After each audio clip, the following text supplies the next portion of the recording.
이제 다 같이 자리에서 일어나셔서 성삼위일체께 찬양 드리면서 우리 하나님께 예배로 나아가도록 하겠습니다.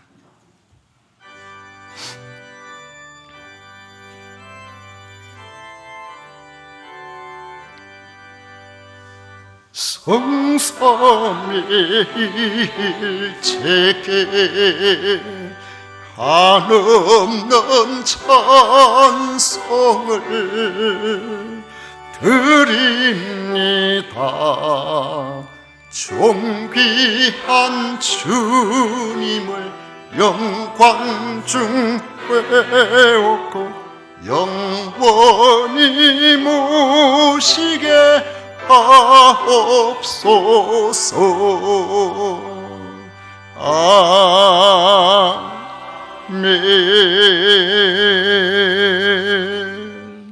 오직 여호와는 그 성전에 계시니 온 천하는 그 앞에서 잠잠할지니라. 아멘.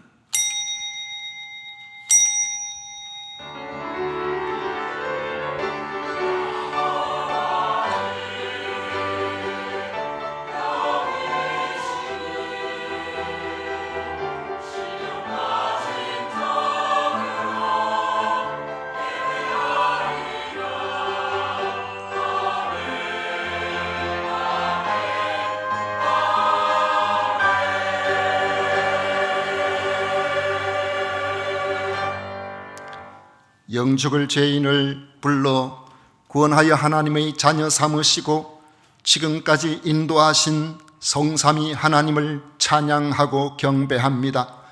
거룩하고 복된 날 마음과 정성과 뜻을 모아 예배를 드리오니 영광을 받아 주시옵소서. 예수님 이름으로 기원하옵나이다. 아멘. 찬송가 26장 다 같이 부르겠습니다.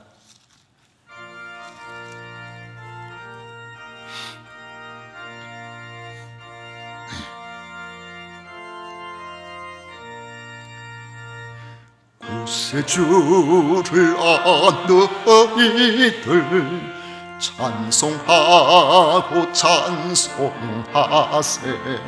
마음과 뜻과 힘 다하여 경배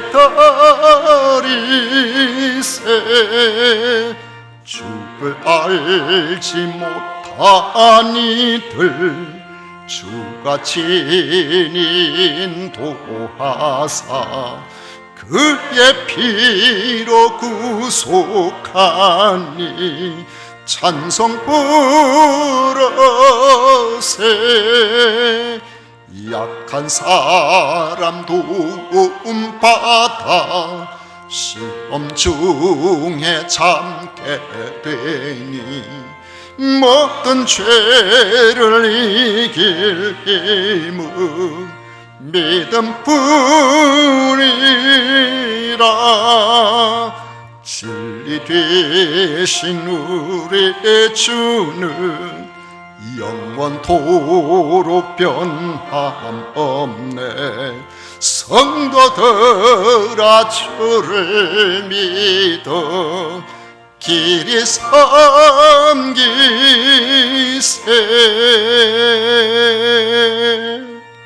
성시교독 제87번 함께 교독하겠습니다. 찬송가 뒤에 있는 교독문 제87번입니다. 또 내가 새 하늘과 새 땅을 보니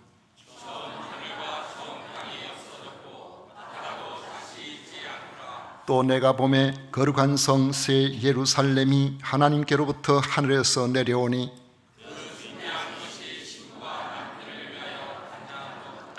내가 들으니 보좌에서 큰 음성이 나서 이르되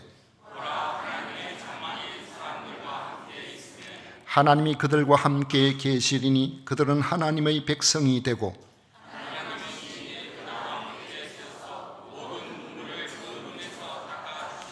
다시는 사망이 없고 애통하는 것이나 곡하는 것이나 아픈 것이 다시 있지 아니하리니 보좌에 앉으신 이가 이르시되 아멘. 다 같이 신앙 고백 드리겠습니다. 전능하사 천지를 만드신 하나님 아버지를 내가 믿사오며 그 외아들 우리 주 예수 그리스도를 믿사오니 이는 성령으로 잉태하사 동정녀 마리아에게 하시고 본디오 빌라도에게 고난을 받으사 십자가에 못 박혀 죽으시고 장사한 지 사흘 만에 죽은 자 가운데서 다시 살아나시며 하늘로 오르사 전능하신 하나님 우편에 앉아 계시다가 저리로서 산자와 죽은 자를 심판하러 오시리라. 성령을 믿사오며 거룩한 공회와 성도가 서로 교통하는 것과 죄를 사하여 주시는 것과 몸이 다시 사는 것과 영원히 사는 것을 믿사옵나이다. 아멘. 다 같이 자리에 앉으셔서 찬송가 301장 함께 부르겠습니다.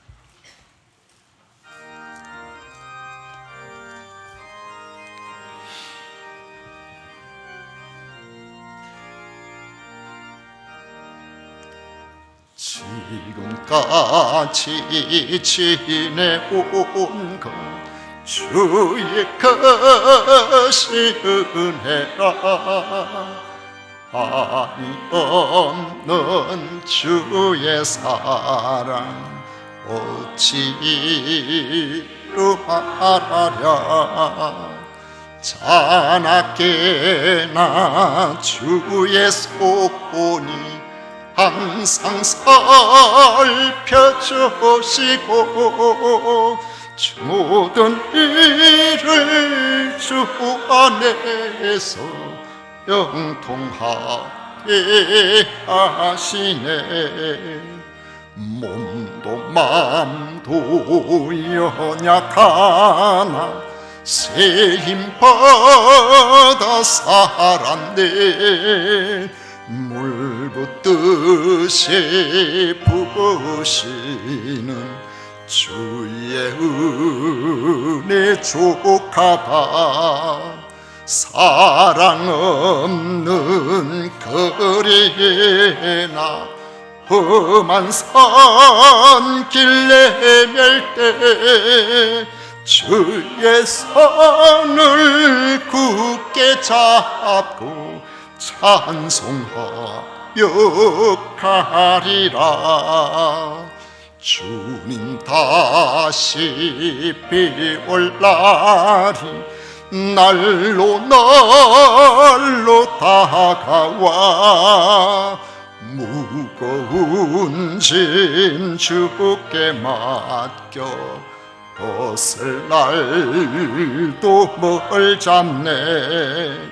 나를 위해 예비하신 고향 집에 돌아가 아버지의 품 안에서 영원토록 살리라. 아멘. 한재인 장로님, 우리를 대표하여 기도하시겠습니다.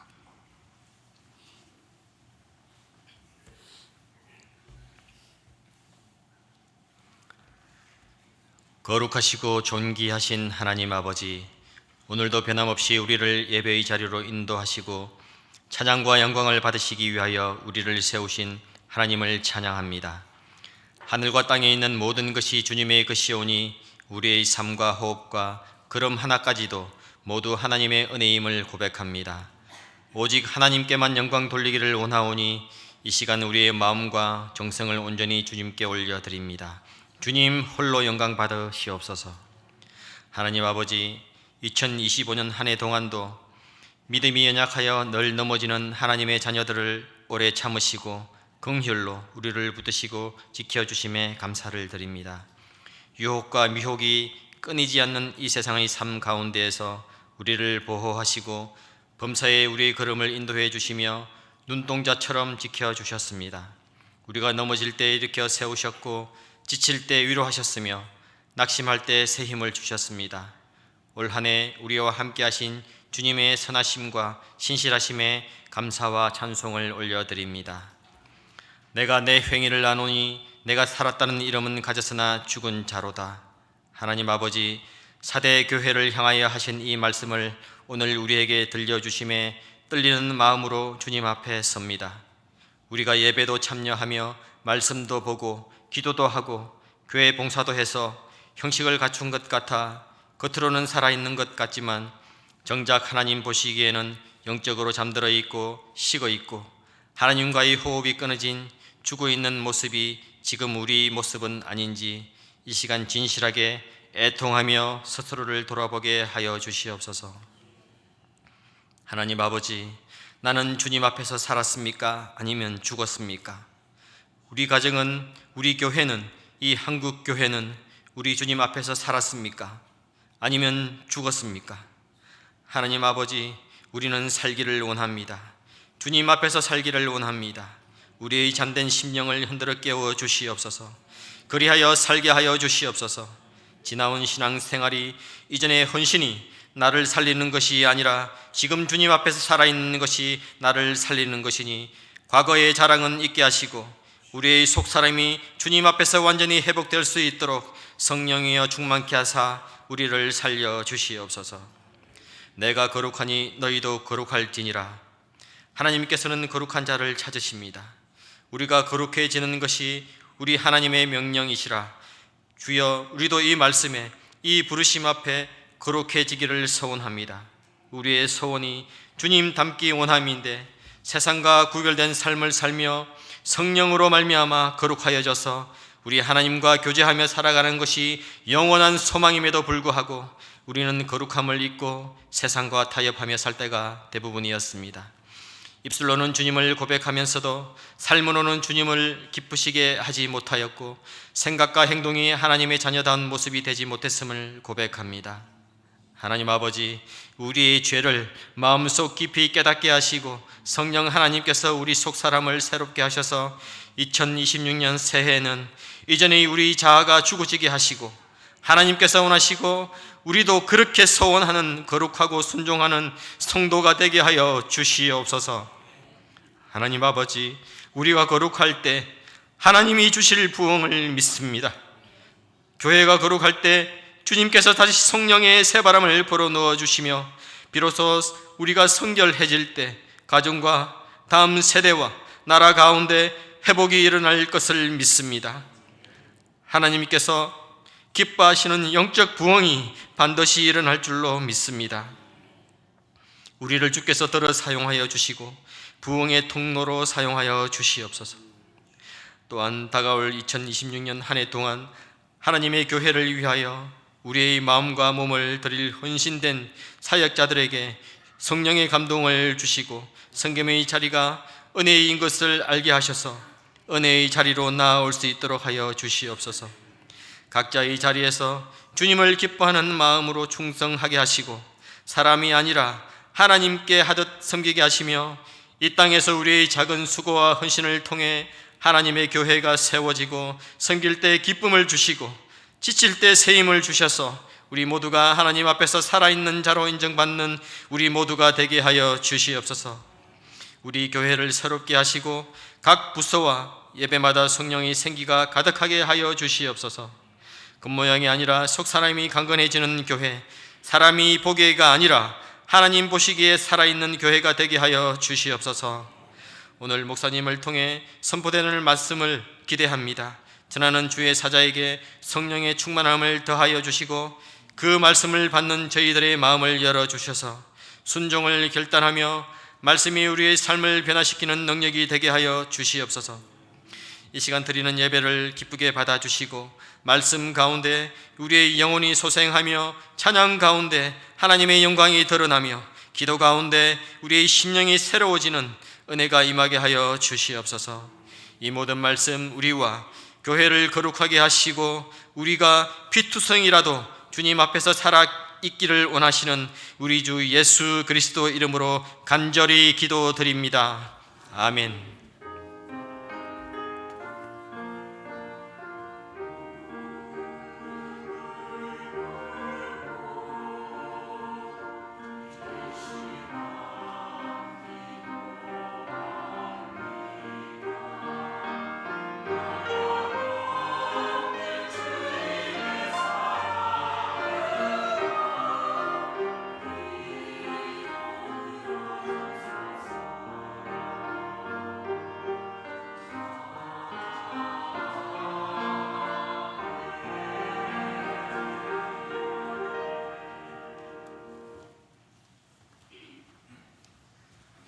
이 시간 우리에게 주신 하나님의 말씀은 창세기 41장 37절부터 45절까지 말씀입니다.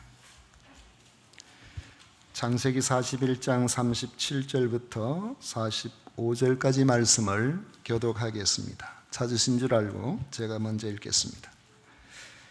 바로와 그의 모든 신하가 이 일을 좋게 여긴지라.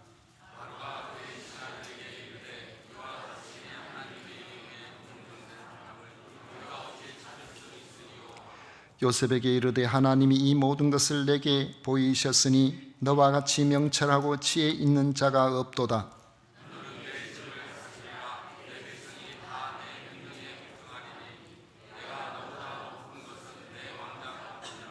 바로가 또 요셉에게 이르되 내가 너를 애굽 온 땅의 총리가 되게 하노라 하고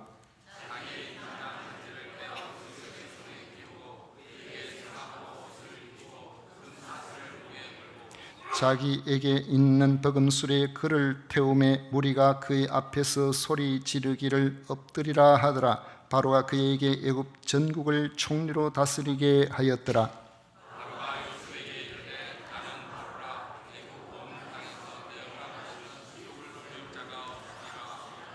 다 같이 읽겠습니다.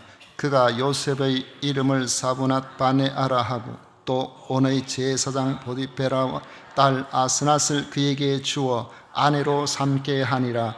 요셉이 나가 애굽 온 땅을 순찰하니라. 아멘. 이 시간 성가대에서 정성껏 준비한 찬양으로 우리 하나님께 영광을 올려드리겠습니다.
아멘. 오늘 우리가 읽은 이 말씀은 요셉이 마침내 애굽 왕 바로의 총리가 되는 극적인 장면입니다. 그렇지만 그 과정은 10여 년의 참으로 길고 험난한 연단의 세월이 있었습니다. 그 중에서 가장 힘든 일은 안개속처럼 미래를 알 수 없는 하염없는 기간이었을 것입니다. 그렇지만 종살이와 감옥살이의 암담한 세월을 견디면서도 요셉은 믿음을 지켰습니다. 이해할 수 없었지만 오직 하나님 안에서 생각하려고 하였습니다. 하나님이 쓰시기에 합당한 요셉이 되었던 것입니다. 그래서 오늘 우리는 함께 읽은 이 말씀과 또 1절부터 이어지는 말씀을 중심으로 준비된 애굽 총리라는 제목으로 기다림으로 준비시키시는 하나님의 섭리를 함께 묵상하려고 합니다.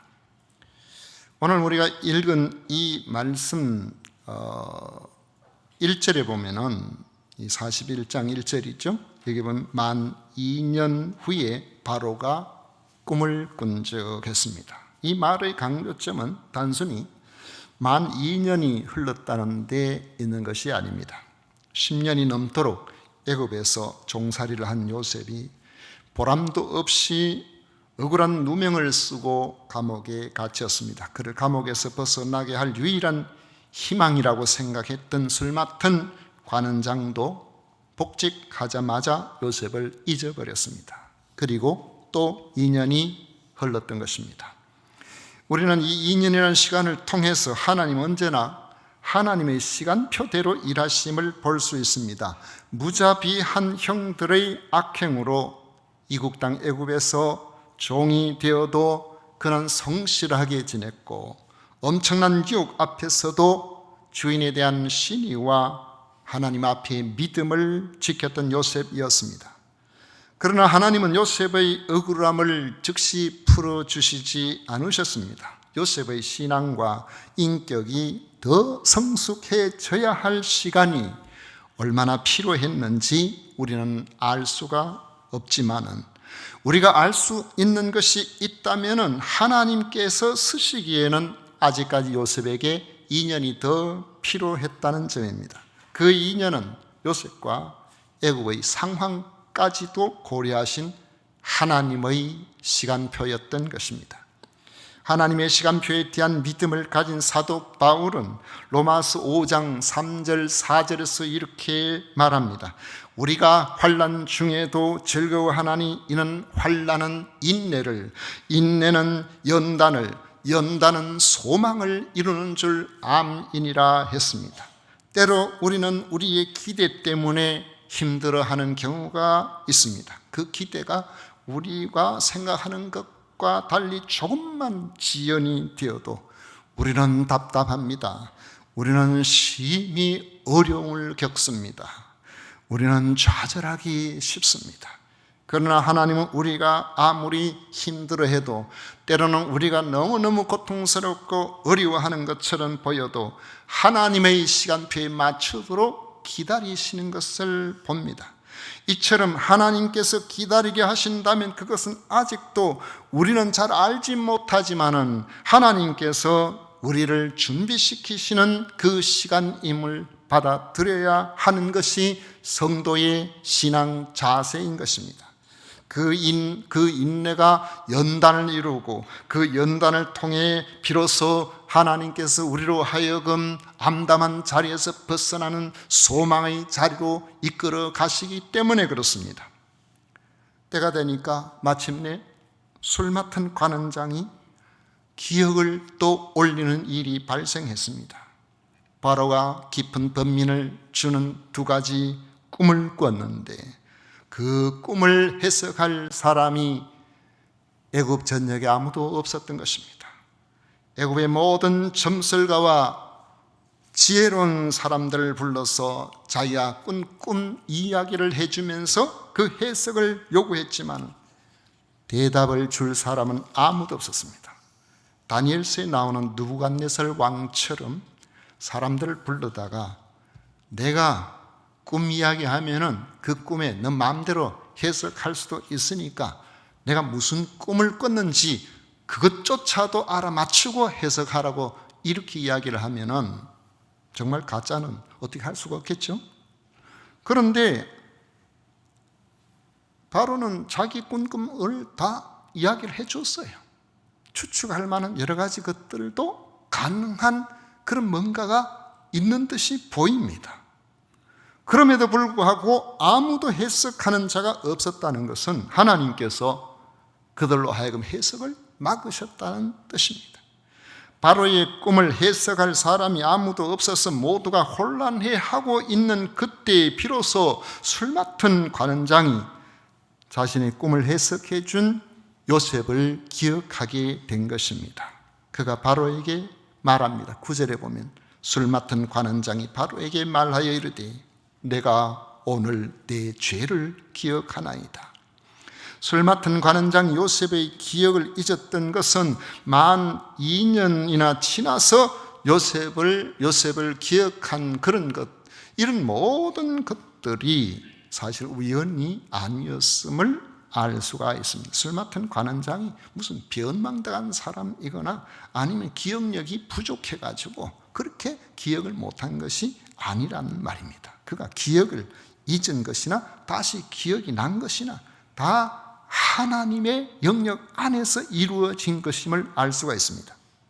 만약에 술 맡은 관원장이 즉시 복직이 되어서 요셉이 너무나 고맙게 생각이 되어서 바로에게 부탁을 하고 그래서 내가 이러이러한 일로 이렇게 되었는데 그 참 억울한 것 같은데 좀 보내주면 좋겠다 이래가지고 요셉이 억울함이 풀리고 즉시 자유인이 되었다면 어떻게 되었겠습니까? 2년 전에 요셉이 풀려났다면 그는 아마도 더 이상 애굽에 머물러 있지 아니하고 아버지 야곱이 계시는 곳으로 갔을 겁니다. 아버지가 자기를 죽은 줄 알고 그렇게 기다리고 있는데 자기가 자유인이 돼가지고 애굽에 머물러 있을 리가 없지 않겠습니까? 그렇다면은 하나님께서 마침내 이스라엘 민족을 이루시고 하나님께서 하고자 하시는 위대한 구원 계획에 과연 요셉이 쓰일 만한 구석이 있을까요? 거의 그럴 가능성이 없어 보여요. 하나님은 때로 인간의 기억까지도 관장하시는 점이 놀랍기도 합니다. 사람은 있더라도 하나님은 잊지 않으시는 것입니다. 특히 우리가 평소에 하고 있는 작은 선행 하나까지도 어떨 때는 누군가를 향하여 웃어주는 미소 하나까지도 하나님께서는 귀하게 사용하실 때가 있어요. 술 맡은 관원장은 이전에 자신이 요셉을 통해서 은혜를 받았다는 사실을 잊었다는 사실 깨닫고는 바로에게 말했던 것입니다. 사람은 은혜 받은 일조차도 잊어버리기도 하지만 하나님께서는 그것조차도 하나님의 일을 위한 연결고리로 사용하고 계심을 볼 수가 있는 것입니다. 누군가에게 베푼 은혜가 있는데 그 사람이 내 은혜를 까맣게 잊어버리고 그렇게 있다면 너무 서운해하지 마세요. 원망하지 마세요. 불평하지 마세요. 하나님께서는 기억하고 계신다는 사실을 아시기 바랍니다. 바로의 명에 따라서 감옥에서 나온 요셉은 수염을 깎고 옷을 갈아입고 바로 앞에 서게 됩니다. 39장 6절에 보면은 바로 이 요셉이 제법 인물이 좋았던 것 같습니다. 그런 사람이 수염 깎고 옷을 새로 입고 그리고 바로 앞에 나오면은 바로가 볼 때 그 청년 참 괜찮은 청년이네, 아주 멋진 청년인데 아마 그런 생각이 들었을 것 같기도 합니다. 바로가 요셉에게 꿈의 해석을 요청하니까 요셉이 16절에 보면 이렇게 말합니다.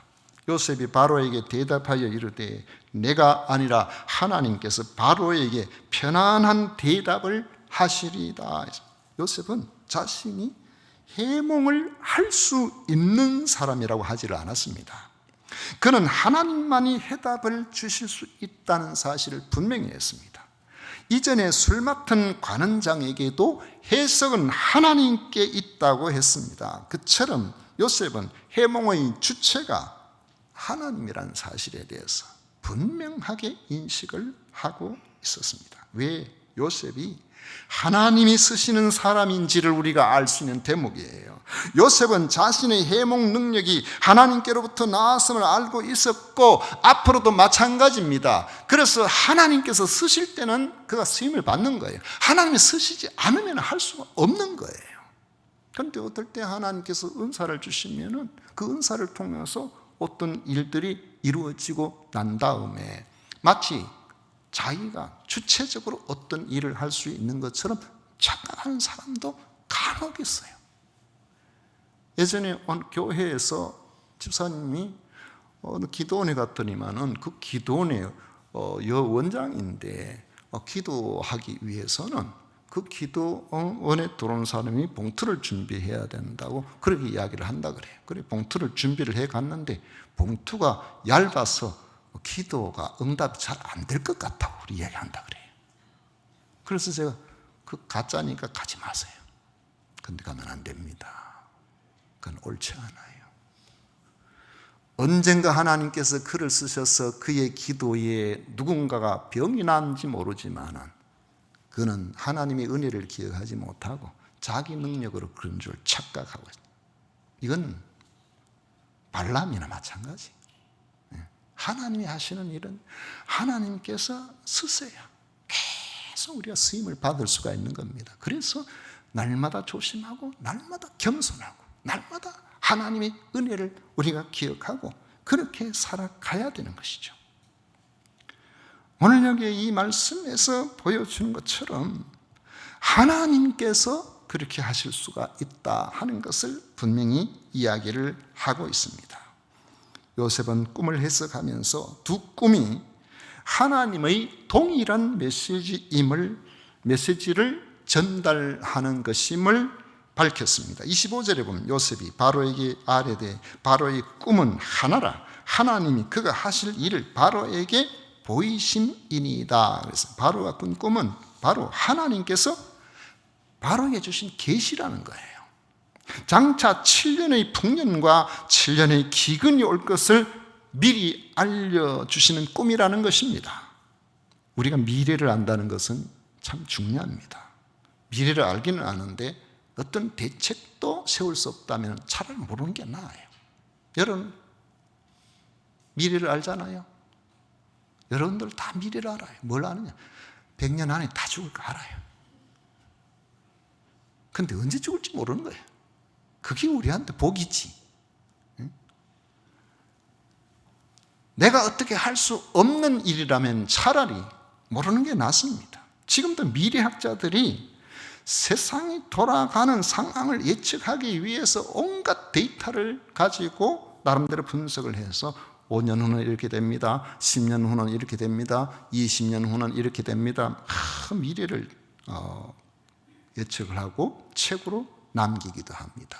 저도 그런 책들을 읽어봐요. 왜냐하면 우리가 그런 데이터에 의해서 되어지는 우리의 미래는 우리가 할 수 있는 한 많은 준비를 하는 것이 중요하거든요.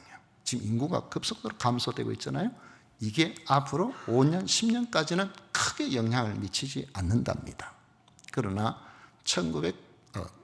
2040년이 되면은 급격하게 그것을 우리가 피부로 느끼는 때가 오게 될 것이라는 그런 이야기를 해요. 그러나 그거는 우리는 참고사항이에요. 왜냐하면 점점 자녀들이 줄어드니까 미래학자들이 혹은 정부 요직에서 이 관계를 연구하는 그러한 사람들이 우리나라가 초고령 사회가 곧 올 것이다. 그게 언제냐? 2030년이라고 그랬어요. 많은 데이터를 가지고 분석하고 했는데 2030년. 그런데 이미 올해에 초고령 사회가 시작이 됐어요. 그러니까 사람이 생각하는 그 사이에 일어나는 변수를 고려할 수가 없는 거예요. 아직까지 없으니까. 새로운 상황들이 발생하고 전쟁이 일어나고 코로나 같은 팬데믹 상황이 벌어지고 여러 상황들이 막 일어나니까 그런 것들이 고려가 안 됐는데 이런 여러 상황들이 같이 되면서 갑자기 애를 안 낳아가지고 앞으로 어떻게 되냐, 큰일 났다. 그런데 다행스럽게도 금년에는 또 점점 아이를 낳는 그게 좀 높아졌다 그러네요. 또 모르겠어요. 뭐 어떻게 될런지 앞으로 알 수 없어요.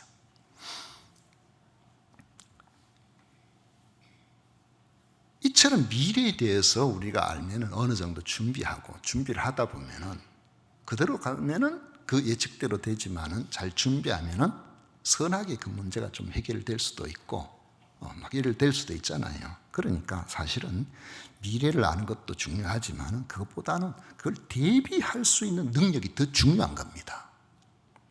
7년 풍년이라고 풍년이 앞으로 올 거라고 하는데 풍년이면은 괜찮잖아요.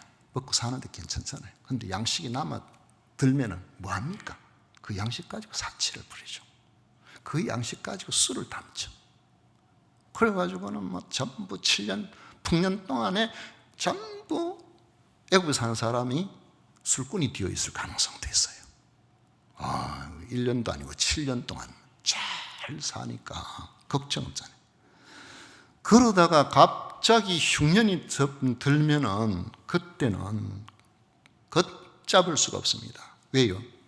지금도요, 우리가 풍년이 들어도 지금 저장 능력이 그렇게 좋아도 무한정 저장할 수가 없어요. 근데 그 시대는 어떻습니까? 지금부터 거의 2000년 전 이야기, 거의 4000년 전 이야기인데 그때 우리나라에도 구황식물로 해가지고 안 굶어 죽어보려고 고구마도 심고 뭐 했는데 겨울을 잘 못 나요. 한겨울 지나고 나면 우리 어릴 때 보면 고구마가 다 썩어가지고 봄까지 가는 고구마가 잘 없다니까요.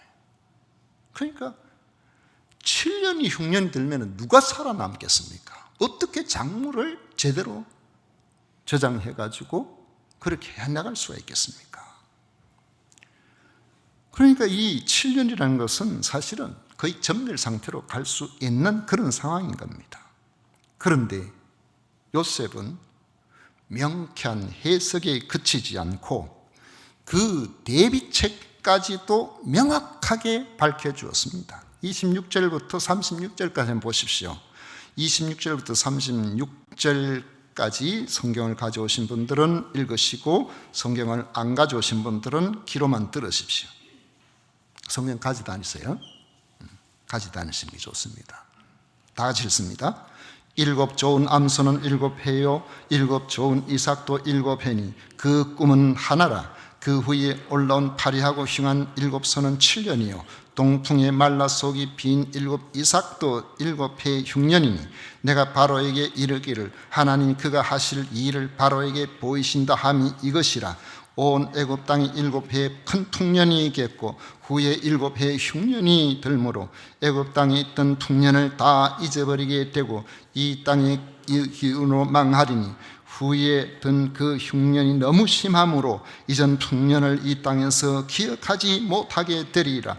바로께서 꿈을 2번 겹쳐 꾸신 것은 하나님이 이 일을 정하셨습니다. 하나님이 속히 행하시리니 이제 바로께서 명철하고 지혜 있는 사람을 택하여 애굽 땅을 다스리게 하시고 바로께서는 또 이같이 행하사 나라 안에 감독관을 두어 그 7해 풍년에 애굽 땅의 5분의 1을 거두되 그들로 장차 올 풍년의 모든 곡물을 거두고 그 곡물을 받아 양식을 위하여 각 성읍에 사두게 하소서. 이와 같이 그 곡물을 이 땅에 저장하여 애굽 땅에 임할 7해 흉년에 대비하시면 땅이 이 흉년으로 말미암아 망하지 아니하리이다.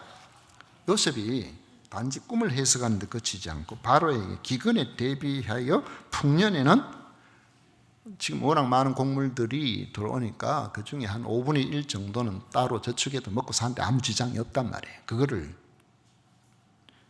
저장을 하라는 거죠. 그 방법까지도 치밀하게 가르쳐 줬습니다. 요셉이 하나님께서 주신 지혜를 통해서 상황을 정확하게 분석하고 풍년 동안 어떻게 위기를 대비해야 하는지, 풍년 동안 저장해 두어야 될 곡식의 양이 얼마인지, 그것을 감당하게 해야 될 인적 요소를 어떻게 조직해가지고 그것들을 해야 되는지, 그리고 지리적 여건까지도 파악하고 실질적인 대비책을 마련해서 이야기를 하고 있는 겁니다. 그냥 어렵다고 말하지 않고 그 어려움을 어떻게 대비를 해야 되는지. 요셉이 바로에게 명철하고 지혜 있는 사람을 통해서 이 일을 감당해야 한다고 제안할 때에 과연 바로가 어떤 생각을 했겠습니까? 바로는 요셉에게 그 일은 네가 해야 되겠네. 너가 안 하면 누가 그 일을 하겠느냐. 38절 보십시오.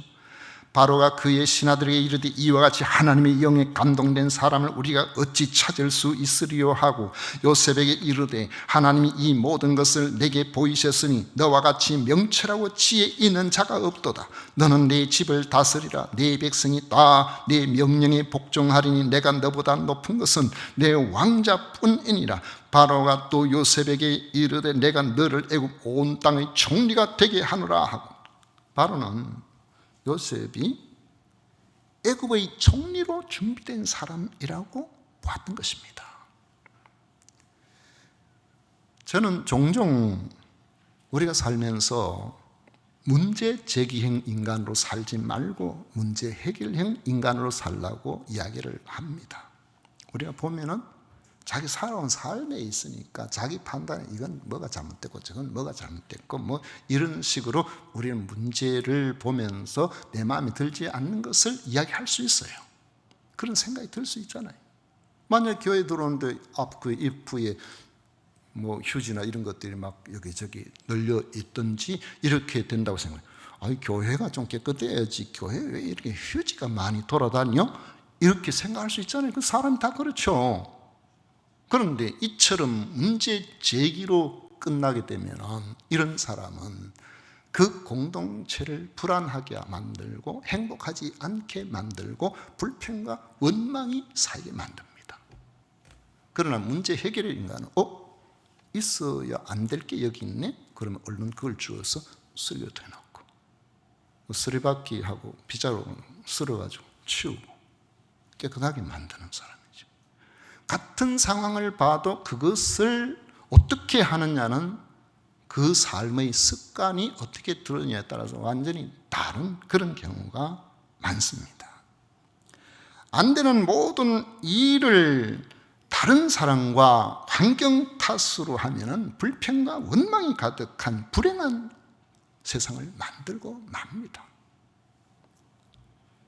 이들과 달리 문제 해결 인간은 문제를 제기하더라도 그것을 해결할 방안과 그것을 감당할 실행력을 가지고 있기 때문에 많은 사람을 유익하게 만들어주는 겁니다.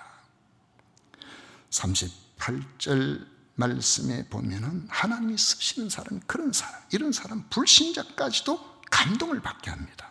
바로가 그의 신하들에게 이르되 이와 같이 하나님의 영에 감동된 사람을 우리가 어찌 찾을 수 있으리요? 바로는 요셉을 애굽 전국을 다스리는 총리로 세우고 애굽을 살리기 위한 정권을 줬습니다. 정권을 줬다는 게 굉장히 중요합니다. 이 정권을 줬다는 건요, 그에게 권리도 주고 책임도 묻는 그런 자리입니다. 보통은 총리라고 해도 중요한 것들은 물어보고 해야 돼요. 사후 보고가 아니고 사전 보고를 하고 결과도 또 사후 보고 또 하고. 요셉에게는 네가 알아서 다 해라. 네가 도장을 찍으면 그건 바로 내가 찍는 거다. 완전히 다 맡긴 거죠. 이 정권이라는 게 굉장히 무서운 겁니다. 엄청난 권세가 준.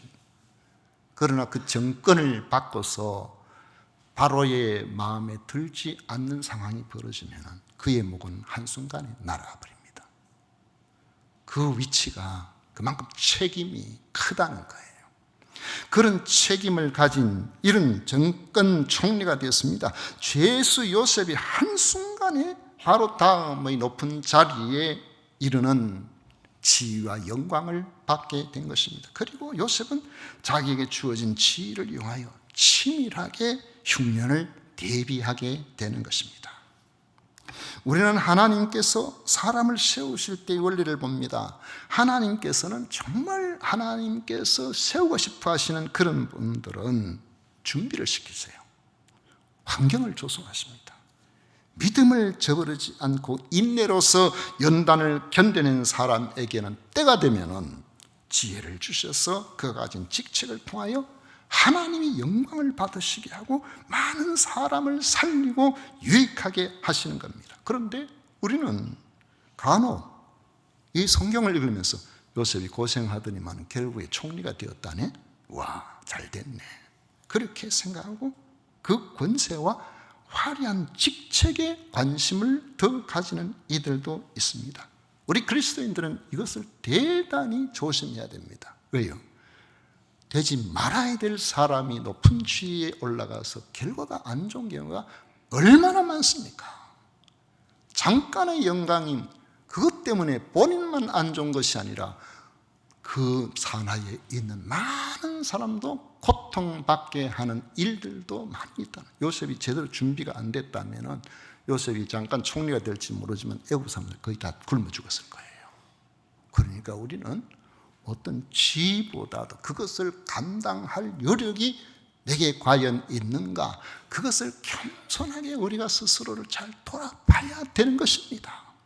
그렇게 봐야 돼요. 5달란트 받은 사람과 2달란트 받은 사람과 1달란트 받은 사람인데 예수님이 말씀하신 그 달란트 받은 사람이 1달란트가 적어서 그가 망했겠습니까? 아닙니다. 그는 그 1달란트도 감당할 능력이 없었던 거죠. 그런 믿음도 없었던 것이죠. 그가 그 1달란트에 최선을 다하면 주님은 2달란트를 맡기실 것이고 그 2달란트 최선을 다하면 4달란트를 맡기실 거고 그곳에 주어진 그곳에서 최선을 다하는 준비된 사람 우리 주님께서는 찾으신다는 사실을 기억해야 됩니다. 아수르 왕이 다음 자기의 높은 자리에 세운 아각 사람 함무다다의 아들 하만이 총리됐다고 좋아했어요. 그러나 그 사람은 목이 달리고 말았습니다. 차라리 그 자리까지 안 갔으면 임금이 사랑받는 사람으로서 남아있었을 텐데 앉지 말아야 될 자리에 가는 바람에 문제가 생긴 것입니다. 그에게는 엄청난 수치, 가문이 멸절되는 이런 일들이 발생하게 됩니다. 말씀을 맺도록 하겠습니다. 우리는 내가 어디에 있느냐, 지위나 우리가 가진 것들, 이런 여러 가지 것들이 너무 섭섭해하지 마십시오.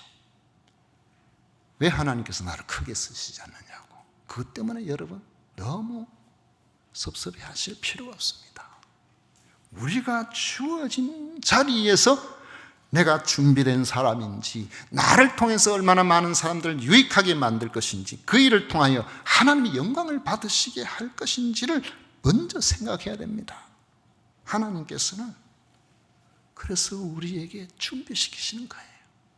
우리가 인내하는 자리로 연단을 받도록 우리를 이끌어 나가시는 것입니다.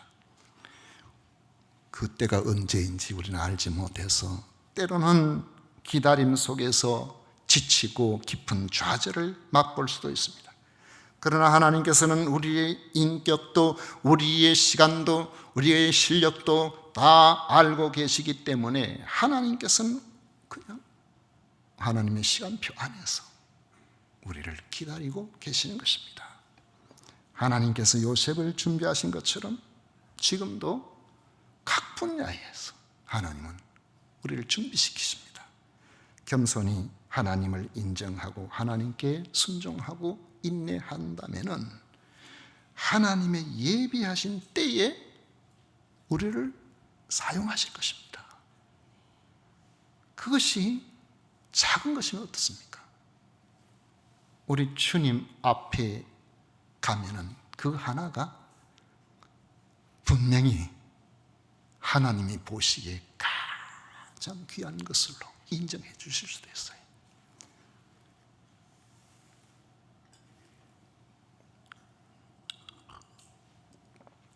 이 물은 아마 다른 분이 아마 떠놓으신 것 같은데 아침이 되면은 늘 여기다가 강단에 물을 올려놓은 분 계세요.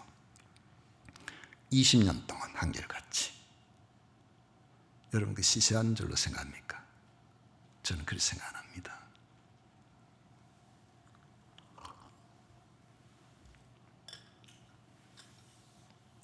하나님께서 기뻐하시는 자리에 작은 것 하나도 맡겨지면은 최선을 다해 보십시오.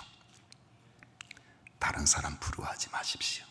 우리는 고유하게 하나님 앞에서 각각 인격으로 부르심을 받은 귀한 존재들입니다.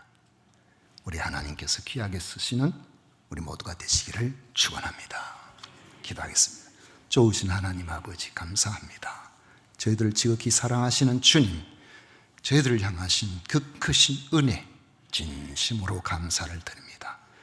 때로는 하나님의 시간표를 몰라서 답답해하고 힘들어할지 몰라도 그 견디는 그 자체가 하나님께서 쓰시기를 원하시는 실력인 것을 기억하게 하시고 우리에게 주어진 일에 최선을 다하여 하나님께서 칭찬해 주시는 우리 모두가 되게 하여 주옵소서.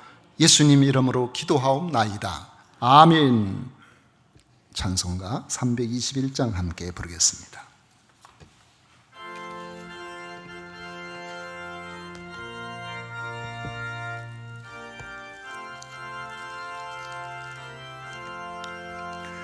날 대속하신 예수께 내 생명 모두 드리니 늘 진실하게 하소서. 내 구주 예수여, 나 구주 위에 살리라. 내 기쁨 한량없으리. 내 갈 길 인도하소서. 내 구주 예수여, 날 구원하신 예수를 일평생 의지하오니 날 영접하여 주소서. 내 구주 예수여, 나 구주 위에 살리라. 내 기쁨 한량없으리. 내 갈 길 인도하소서. 내 구주 예수여, 주 십자가에 달리사 날 자유하게 했으니 내 몸과 마음을 주 위에 다스게 하소서. 나 구주 위에 살리라. 내 기쁨 한량없으리. 내 갈 길 인도하소서. 내 구주 예수여,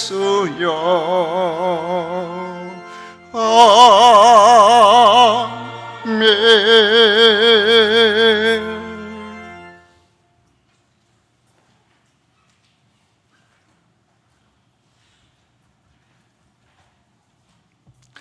우리 하나님께 드린 예물 위해서 봉헌 기도하겠습니다.